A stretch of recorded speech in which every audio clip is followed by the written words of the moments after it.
ni inkuru yihuta cane ihejeje kudushikira muri kano kanya. Hari amakuru tugiye kubashikiriza ku mukuru w'igihugu c'u Burundi Varisito Ndayishimiye mu rugendo arimwo mu gihugu ca Tunisia. Murazi ko hariko haraba inama y'abari mu bihugu biri mu muryango wa Francophonie. Turaza kubabwirira Perezida Ndayishimiye akaba yabonanye na Emmanuel Macron w'igihugu c'Ubufaransa, hakaba hari n'ivyo yamwemereye kuzomushigikiramwo. Turaza kubigaruka muri ano makuru. Perezida Ndayishimiye n'umukuru w'igihugu c'Ubufaransa Emmanuel Macron banavuze ku ntambara iri muri Congo ihuza abasirikare ba leta FARDC n'umugwi wa M23. Turaza kubigaruka ko vyose mu gihe Idelba mu gihugu ca Tunisia mu nama y'ibihugu bivuga ururimi rw'igifaransa OIF, Organisation Internationale de la Francophonie, iriko iraba kuva ku magenekerezo ya 19 Munyonyo 2022. Evariste Ndayishimiye umukuru w'igihugu c'u Burundi akaba yaraganiriye n'umukuru w'igihugu c'Ubufaransa Emmanuel Macron ku bibazo bitandukanye, harimwo n'ikibazo c'umutekano muke urangwa mu buseruko bwa Repubulika Iharanira Intwaro Rusange ya Congo buturuka ku ntambara ziriko zirahuza umuhari M23 n'igisirikare ca Congo FARDC. Turaza kumva amakuru avugwa ndetse nuko guhura kwa perezida w'u Burundi na perezida w'igihugu c'Ubufaransa Emmanuel Macron. Hari inkuru itari nziza ivugwa muri Tunisia aho hadutse icuka kibi. Macron nawe akaba yifatira mu gahanga igihugu c'Uburusiya. Turaza kubabwira ivyabaye aho bari mw'ikoraniro ryabahuje mw'izinga rya Djerba muri Tunisia ejo kuwa Mungu. Abategetsi b'ibihugu bihurikiye mw'ishirahamwe rikoresha ururimi rw'igifaransa Francophonie bakaba bavuganye ku mutekano muke ubandanya wiyongera n'ishavu rirangwa muri iryo shirahamwe ku mugabane wa Afrika. Ariko ico cuka kibi cagiye kurenga urugero muri iyo nama ya OIF yonyene ubwayo, igihe umushikiranganji wa mbere wa Repubulika y'Intwaro Rusangi ya Congo Jean-Michel Samalukonde yankiye kwifotoza ahagararanye n'abandi kuko harimwo na Paul Kagame umukuru w'igihugu c'u Rwanda. Ayo makuru yose muraza kuyakurikira mu buryo bw'idonido, vyose twabiteguye. Fyonda kuri subscribe kugira igihe cose dushize ko inkuru urajuba mu bambere bashikirwa nazo. Amakuru atandukanye bavugwa irya nino yo bizivugwa muri politike, umutekano, ubutungane, hagati y'akazi na muntu, ubutunzi, ibivugwa mu kibano n'ibindi vyose bavyagiye biratangazwa mu bimenyesha makuru bigaruka ku mbuga ngurukana bumenyi n'andi makuru atandukanye. Nandi ushobora kuronka mwene ayo makuru yose atari kuri nombonesha kure yacu kandi yanyu ya Isi TV. Imbere yuko turaba ivy'icuka cibi cavutse muri iyo nama ya Francophonie, aho n'umukuru w'igihugu c'u Burundi n'abandi bakuru b'ibihugu bihurikiye mw'iryo shirahamwe rihuza ibihugu bivuga ururimi rw'igifaransa. Ngira tubanze dutangurire kuyaraba Barundi, aho Emmanuel Macron yemereye Evariste Ndayishimiye ko azomushigikira mu biganiro biri hagati ya M23 na leta Iharanira Demokarasi ya Congo. Ariko nanone amakuru yamaze kuja habona nuko ibiganiro vyariko birahuza abari muri M23 n'ibiganiro vyariko birabera mu gihugu ca Kenya vyahagaze mu buryo giturumbuka. Turaza kubigaruka ko navyo tubonye akanya muri ano makuru muraza kuvyumva.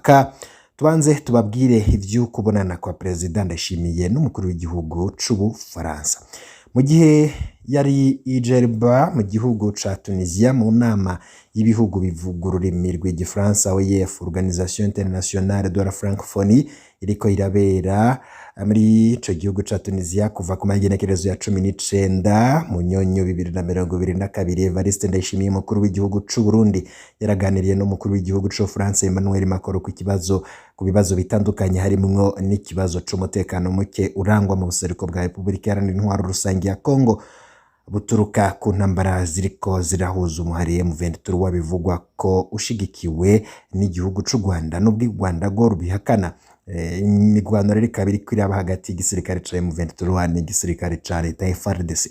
Mw'ijambo ryiwe Emmanuel Macron yavuze ko azofasha Uburundi mu migambi y'iterambere yo mu gisata c'uburimyi, indero no gufasha umukuru w'igihugu c'Uburundi Evariste Ndayishimiye asanzwe ari nawe arongoye umuryango wa Afrika y'ubuseruko EAC guhagarika intambara ziriko zirabera muri RDC biciye mu biganiro no mu zindi nzira zose zumvikamwe ko mu nama ya EAC yabereye i Nairobi kuri ico kibazo. Ivyo bikaba inyuma yaho umushikiranganje wa mbere wa leta ya Kongo yanse kwifotoza kw'ifoto y'umuryango y'abari bitavye inama ya OIF kubera yarimwe umukuru w'igihugu c'u Rwanda Paul Kagame.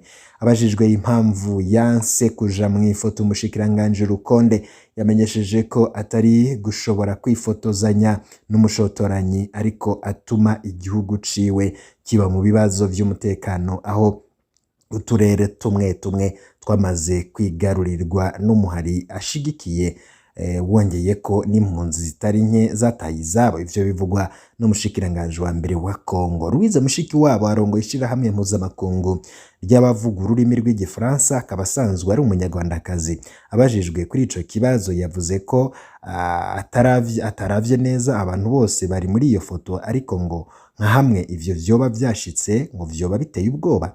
Mumenya ko mu majambo yagiye arashikirizwa n'abashikiranganje b'imigenderanire n'ayandi makungu b'ibihugu vyompi bagiye baraterana amajambo, aho bose bagenda baragirizanya ku ruhara igihugu kimwe kimwe kigira mu kuvugira umutekano w'igihugu kibanyi. Ibiganiro n'imirwi y'abarwanyi vyari bitegekanijwe kubera Nairobi bikaba vyasibijwe. Mu gihe rero kuri uyu wa mbere igenekerezo rya 21 Munyonyo 2022 harategekanijwe ibiganiro hagati y'imihari y'iterabwoba irimwo na M23 hamwe na leta ya Republika Iharanira Demokarasi ya Kongo. Amakuru ava Kinshasa habiciye mu kinyamakuru Media Congo Box amenyesha ko umukuru w'igihugu ca RDC Felix Tshisekedi yahisemwo gushigikira igisirikare ciwe mu kukironsa ibikoresho biremereye vya gisirikare kugira ngo gishobore guhangana n'umuhari M23 gushika ubufatwa n'abanyekongo nk'umuhari w'iterabwoba. Tshisekedi akaba yamye avuga kuva kera ko adashobora kuganira n'umuhari w'iterabwoba, ahubwo agasaba imfashanyo mu bihugu bigenzi kugira ngo uwo muhari utuzwe biciye mu nzira za gisirikare, canke naho ngo bakaganira ari uko ngo wabanje guhagarika intambara hamwe no kuva mu turere wigaruriye. Ivyo biruko mu gihe umuhari M23 ushishikara gufata uduce tumwe turi mu ntara ya Kivu ya ruguru muri teritwari ya Rucuru, aho mu ntambara zabaye kuri Uwimana igenekerezo rya 20 umuhari M23 washoboye kwigarurira imitumba itari mike, aho gushika ubu intambara zibera mu birometero 20 uvuye mu gisagara ca Goma gisanzwe ari umurwa mukuru w'intara ya Kivu ya ruguru. Umukomanda w'ingabo za EAC we akaba avuga ko ngo batazihutira kugwanya M23 mu gihe haheze iminsi ibihugu bitandukanye bigize umuryango wa Afrika y'ubuseruko birungitse abasirikare bavyo mu gihugu ca Republika Iharanira Intwaro Rusange ya Kongo kugarukana umutekano mu duce tubangamiwe n'intambara ziterwa n'imirwi y'abarwanyi itandukanye. General Major Nyanga asanzwe ari umukomanda w'ingabo zose za EAC ziri mu mugambi wo kugarukana amahoro muri RDC, avuga ko abasirikare arongoye batazihutira kurwanya iyo mirwi. Ku bwa General Nyanga ngo icihutirwa ubu ngo ni gusaba iyo mirwi y'abarwanyi kuja mu biganiro, guhagarika intambara, gushira hasi ibirwanisho no gusubizwa mu buzima busanzwe. General Nyanga avuga ko imihari izorwanywa azoba ari yanse kwitaba ibiganiro bihuza na leta ya Kongo. Ingaruka z'izo ntambara ziramaze konona ibitari bike mu migenderanire. Kuva iyo ntambara itangura muri Repubulika Iharanira Intwaro Rusange ya Kongo hagati y'igisirikare ca FARDC n'umuhari M23, abantu barenga ibihumbi 50 baramaze guhunga bava mu bice biriko biraberamwo intambara, aho benshi muri bo bahungira mu gihugu c'u Buganda. Ikindi ni iyirukanwa ry'umuserukizi w'igihugu c'u Rwanda muri Kongo, Ambasaderi Vincent Karega, ivyatumye leta y'u Rwanda isohora itangazo imenyesha ko yavyakiriye nabi.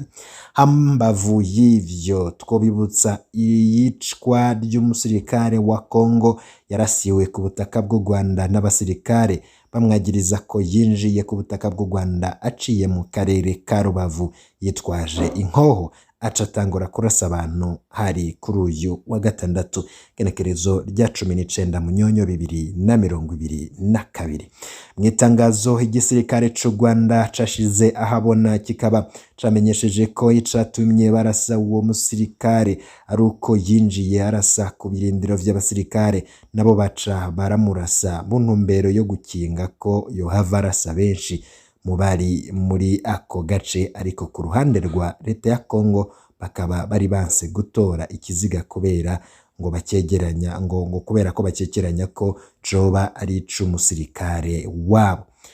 Aho mu karere ka Rubavu nyene akaba ariho haheruka kurwa indege y'intambara y'igisirikare ca Kongo, aho bamenyesheje ko yavuye ku bibazo bamenyesheje ko vyavuye ku bibazo vy'ubuhinga, ariko abantu batandukanye bakaba bagiye bavuga ko ivyo vyofatwa nk'agasomborotso kubera ko iyo ndege yaguye hama haheze umwanya igaca yongera ikaguruka, bagasigura ko iyo iza kuba ari ikibazo c'ubuhinga bari kurindira, bagasaba ubufasha leta y'u Rwanda. Ibi bintu biraza guherera he? Ntabwo vyoroshe habe na gatoya. Ntabwo rero ibintu vyagenze neza mu nama ya Francophonie nkuko nabikubwiye, hadutse icuka kibi aho mw'iryo koraniro riko ribera i Djerba muri Tunisia ejo kuwa Mungu. Abategetsi b'ibihugu bahurikiye mw'ishirahamwe rikoresha ururimi rw'igifaransa Francophonie bavuganye umutekano mucyo bandanya wiyongera n'ishavu rirangwa muri iryo shirahamwe ku mugabane wa Afrika.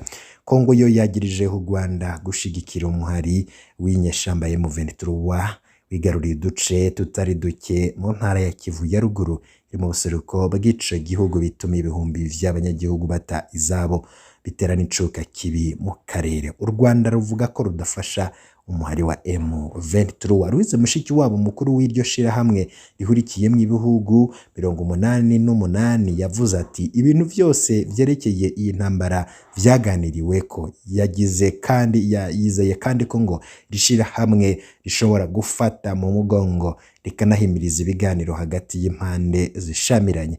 Irishirahamwe ryagirizwa ko ataco rifasha mu matora y'ubusuma, ukwihagira ubutegetsi n'amakudeta arangwa mu bihugu birigize. Mushikiwabo akaba yabwiye AFP imbere y'inama ati ikibazo tubona mu rwaruka rwo muri Afrika ikoresha ururimi rw'igifaransa ni uguhinyanyura abanyepolitike no gucika intege mu buzima bwa misi yose. Irishirahamwe ryashinzwe mwaka w'1970 rifise intumbero yo guteza imbere ururimi rw'igifaransa, gukomeza imigenderanire mu gufashanya mu vy'ubutunzi hamwe no gufashanya gutorera umuti amatati mpuzamakungu.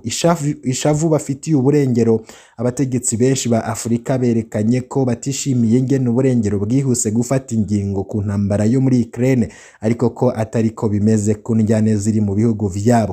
Perezida Emmanuel Macron w'Ubufaransa ku wa gatandatu yavuze ko irishirahamwe rikwiriye kunagura igikorwa caryo mu vy'imigenderanire. Paris, umugwa mukuru w'Ubufaransa, nayo ikavuga ko igiye kurondera ingene hoba kugarukanwa mu kurongora irishira ngo ko hoba ingene ngo hoba ugukurakuranwa mu kurongora irishirahamwe kuva mu mwaka w'2024. Perezida Macky Sall wa Senegal be n'umushikiranganje wa mbere wa Canada Justin Trudeau bari muri abitavye iyo nama y'iminsi 2. Trudeau akaba yabwiye abamenyesha amakuru ko Canada hitewe umutima uhagaze n'ingene ibintu bimeze muri iki gihe muri Tunisia, akizera ko amatora yo mu kw'icumi na kabiri kuza y'inama nshingamateka iboneka ko ifise intege nke azongera igihugu kuri demokarasi nziza. Ivyo rero hakaba ari bimwe mu vyagiye biravugirwa muri iyo nama. Ngayamwe mu makuru yaragezwe yavugwaga cane irya nino mu bimenyesha makuru n'ayandi agenda agarukwa ko ipfuza kuraje bamambere bashikirwa n'amakuru n'ibiganiro mwene nk'ibi tubashikiriza ufyonda kuri subscribe twashaka inkuru ikagushikira buba mbere.